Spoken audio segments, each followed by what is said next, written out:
Isaías 7, versículo 13, diz assim: Então disse o profeta: Ouvi agora, ó casa de Davi. Acaso não vos basta fatigardes os homens, mas ainda fatigais também ao meu Deus? Portanto, o Senhor mesmo vos dará um sinal. Eis que a virgem conceberá e dará à luz a um filho, e lhe chamará Emanuel. Queria trazer aos irmãos uma meditação acerca do nascimento do nosso Senhor Jesus.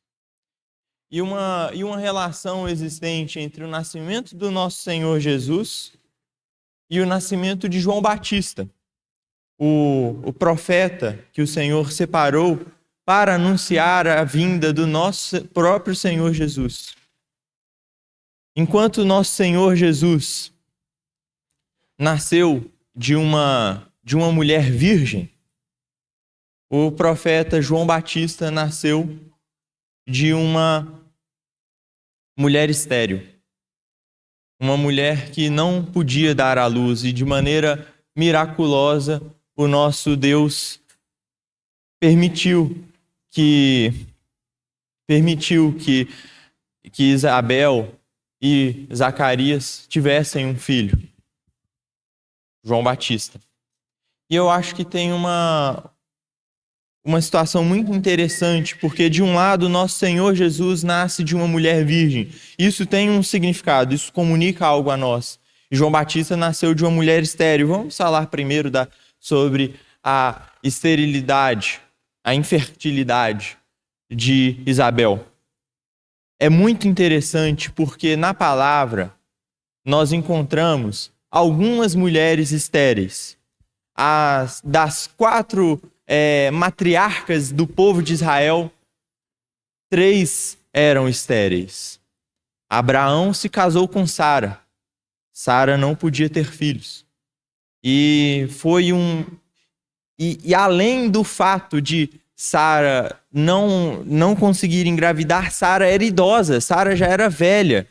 E assim, mesmo que naquela idade ela não fosse estéril, né? Ela tivesse capacidade de gerar algum filho, o seu corpo era velho, ela não teria essa capacidade de manter uma gestação saudável. Mas o Senhor operou um milagre na vida de Sara. E o Senhor permitiu que ela tivesse um filho, Isaque. E nasceu Isaque. E o Senhor, com aquela promessa que de Abraão ele faria uma grande nação. Isaque casou-se com Sara, Isaque casou-se com Rebeca.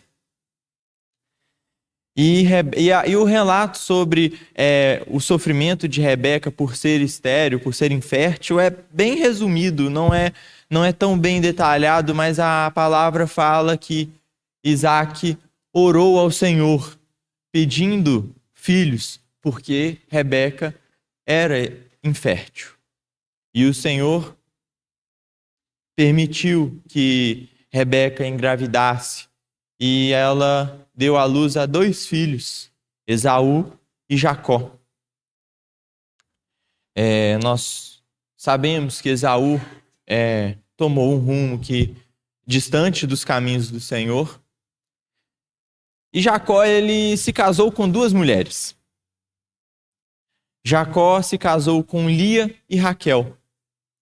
E é interessante porque o Jacó, ele desprezou Lia e ele tinha uma predileção por Raquel em prol de Lia.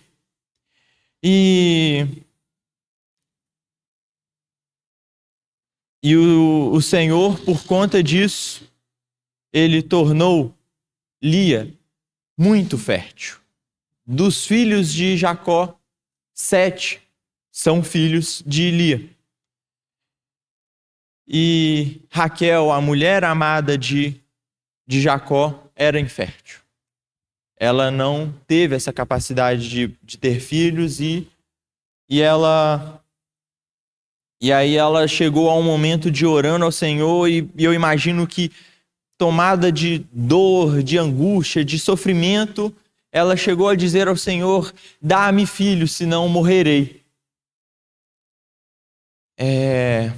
E o Senhor, ele concede a Raquel a graça de engravidar e ela gerou 2 filhos, José e Benjamim.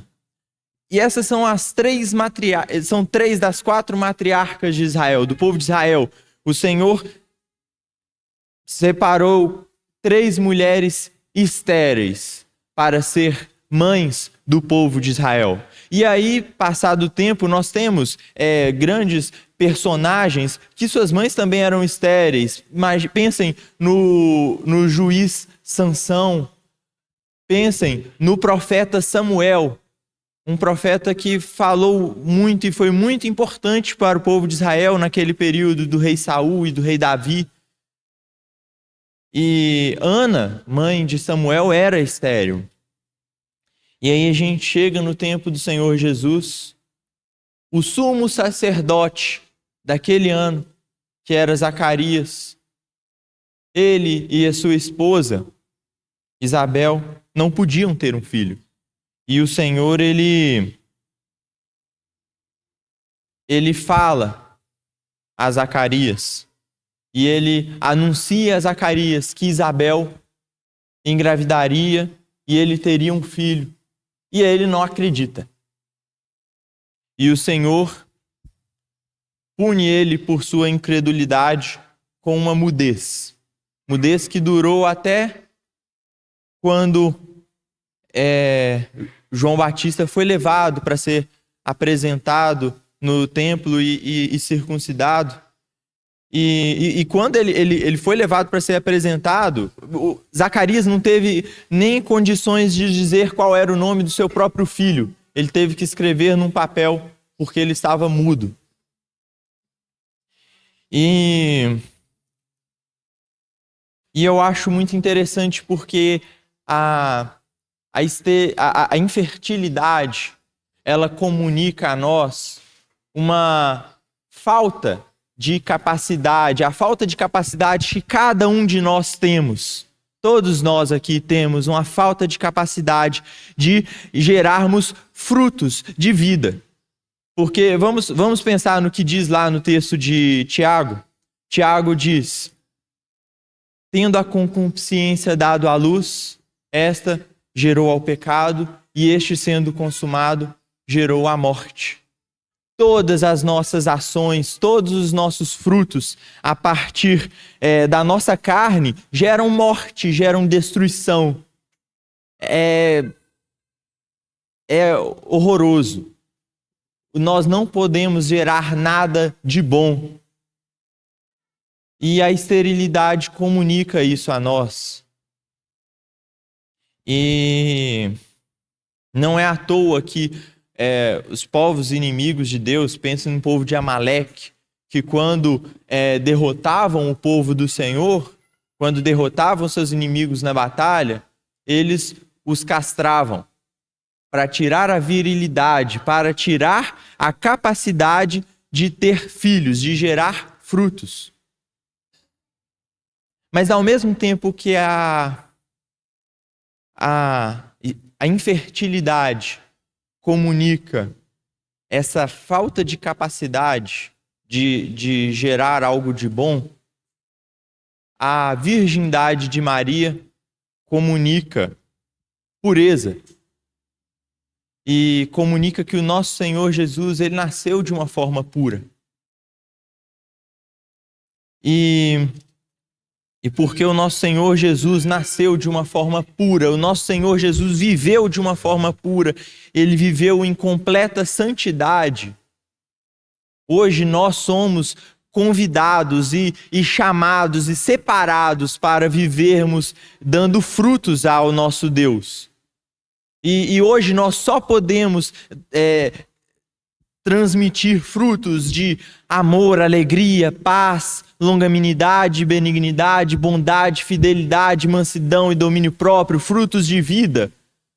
Porque o nosso Senhor Jesus, ele viveu de uma maneira pura. E porque ele viveu de uma maneira pura e santa, ele foi levado à morte.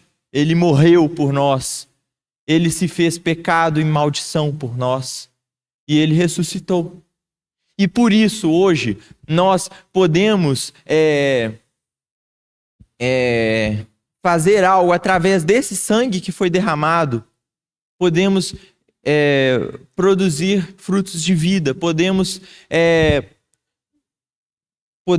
fazer algo que não gera morte e destruição. E isso me chama muito a atenção, irmãos. E eu queria voltar lá em Zacarias. Quando Zacarias estava, não no livro do profeta Zacarias, o Zacarias sacerdote, lá em Lucas, no capítulo 1. Porque quando Zacarias estava mudo, por não acreditar que o Senhor concederia a ele, Isabel, a graça de terem um filho, eu não consigo pensar nessa situação e não lembrar lá de Romanos 3. Eu acho muito interessante, porque lá em Romanos 3, o apóstolo Paulo fala o seguinte: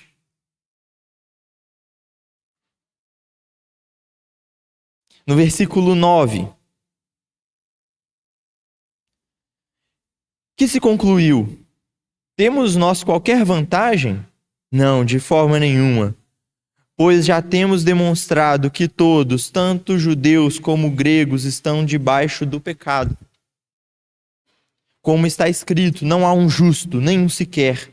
Não há quem entenda e não há quem busque a Deus. Todos se extraviaram. A uma se fizeram inúteis. Não há quem faça o bem. Não há nenhum sequer. A garganta deles é um sepulcro aberto. Com a língua urdem engano, veneno de víbora está nos seus lábios. Dizer que a boca do ímpio é um sepulcro aberto, comunica a nós duas coisas: que de lá só sai vermes e maldição e coisas que contaminam e geram morte, mas também comunica a nós que a nossa condição antes de Deus e longe do nosso Senhor é que nós estamos calados diante dele.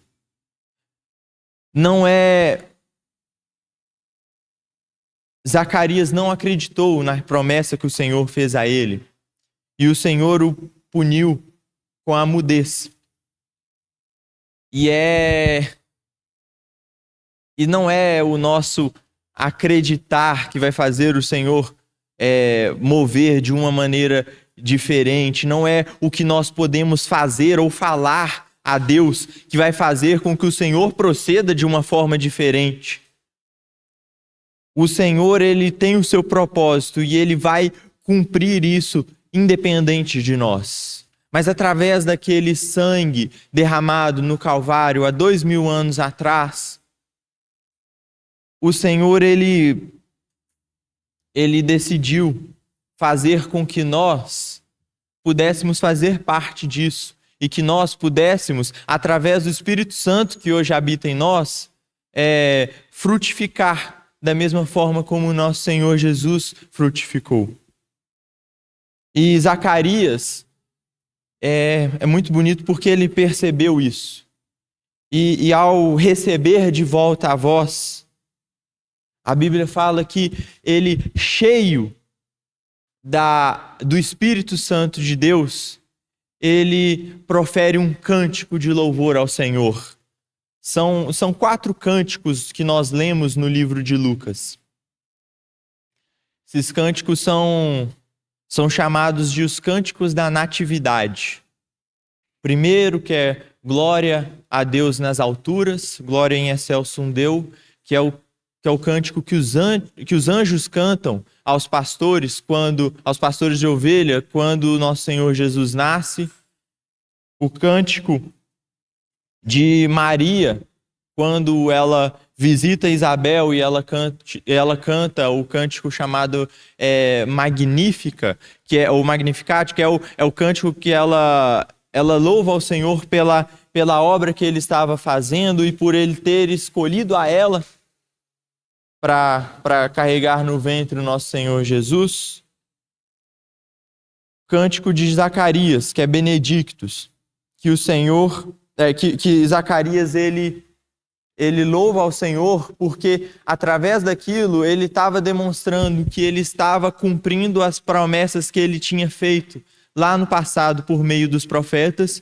E o cântico de Simeão, que ele louva ao Senhor porque ele pôde carregar aquele bebê, o nosso Senhor Jesus, no seu colo. E o Senhor estava cumprindo aquela promessa que ele havia feito de que Simeão não morreria enquanto não visse ao Senhor Jesus. Mas Zacarias, ele cheio do Espírito Santo, ele canta ao Senhor as seguintes palavras. Vamos ler a partir do versículo 68 de Lucas 1. Bendito seja o Senhor, Deus de Israel, porque visitou e redimiu o seu povo. Ele nos suscitou plena e poderosa salvação na casa de Davi, seu servo. Como prometera desde a antiguidade, por boca de seus santos profetas, para nos libertar dos nossos inimigos e das mãos de todos os que nos odeiam, para usar de misericórdia com os nossos pais e lembrar-se da sua santa aliança e do juramento que fez a Abraão, o nosso pai, e de conceder-nos que, livres das mãos dos nossos inimigos, o adorássemos sem temor, em santidade e justiça perante Ele, todos os nossos dias. E é por conta do nascimento, da morte e da ressurreição do nosso Senhor Jesus que hoje nós podemos adorá-lo em justiça e santidade. Hoje, todos os dias, nós podemos louvar ao Senhor, nós podemos servir ao Senhor em justiça e santidade, por conta desse feito maravilhoso do nosso Senhor de encarnar, de nascer no corpo do ser mais terrível, o ser que no corpo da espécie que traiu o nosso Deus. Ele se fez semelhança de nós, que somos pó. E ele decidiu morrer por nós, se sacrificar por nós, pecadores miseráveis.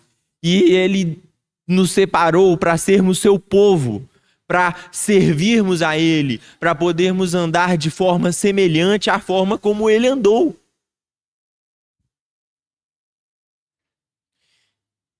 Como reflexão, antes de partirmos o pão, gostaria de cantar uma música, que os irmãos cantassem. Os irmãos vão cantar uma música que é justamente essa oração, esse cântico de Zacarias. Infelizmente, nós não estamos com o slide aqui para os irmãos poderem acompanhar de uma forma melhor, mas essa música, ela canta isso que Zacarias canta ao Senhor, e eu acho que passa essa de uma forma bem positiva, bem interessante. Vamos cantar essa canção, refletir nessa letra, e em sequência vamos partir o pão.